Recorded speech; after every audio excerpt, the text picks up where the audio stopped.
శారీకి అటాచ్ చేసాం అనమాట. సో ఫినిషింగ్ చూడండి, మన వర్క్ ఫినిషింగ్ చూడండి. ఈ లోపల లేయర్ కూడా కనబడకుండా స్టిచ్చింగ్ చేస్తాం అనమాట. సో అలా ఫినిషింగ్ నీట్గా ఉండాలని. అండ్ శారీ చూపిస్తున్నాను, దీని బ్లౌజ్ చూద్దామా మరి.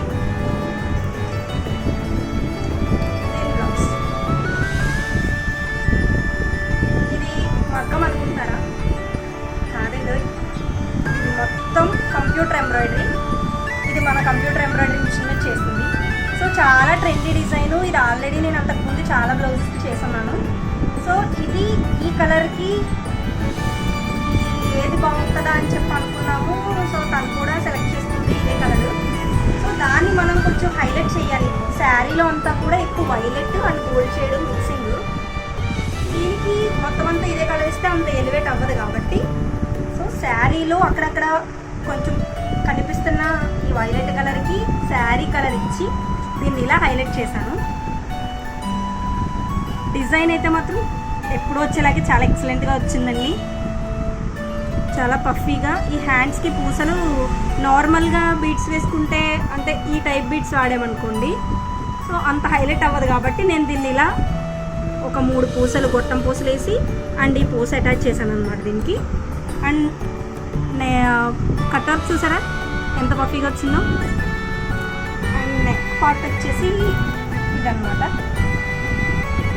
ఇది కూడా చాలా పఫీగా, చాలా స్టిఫ్గా, వర్క్ కూడా లూజ్ ఉండదండి ఎక్కడ కూడా, చాలా స్టిఫ్గా ఉంటుంది.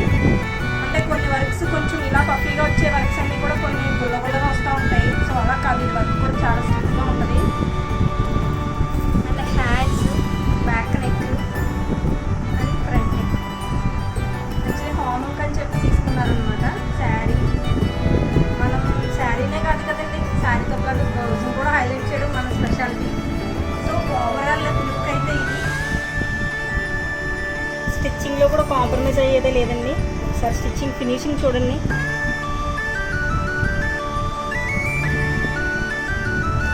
హ్యాండ్స్కి ఆల్రెడీ స్టిచ్చింగ్ చేసేసిన బ్లౌజ్కి నేను ఇలా వేసాను. దీని లోపల కూడా ఒకసారి ఫినిషింగ్ చూపిస్తాను చూడండి. జస్ట్ నాట్ వేసిన దగ్గర తప్పితే ఇంక ఎక్కడా కూడా థ్రెడ్ బయటికి రాదండి. ఇక్కడ కూడా చూసారా, ఎక్కడ కూడా పైకి వచ్చినట్టు ఏం కనిపించదు థ్రెడ్. ఇంత నీట్ ఫినిషింగ్ ఉంటుందండి మన దగ్గర.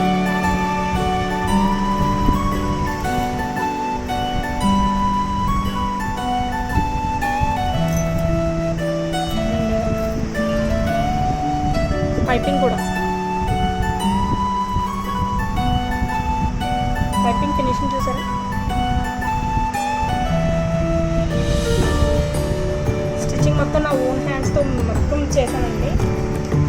జెంట్స్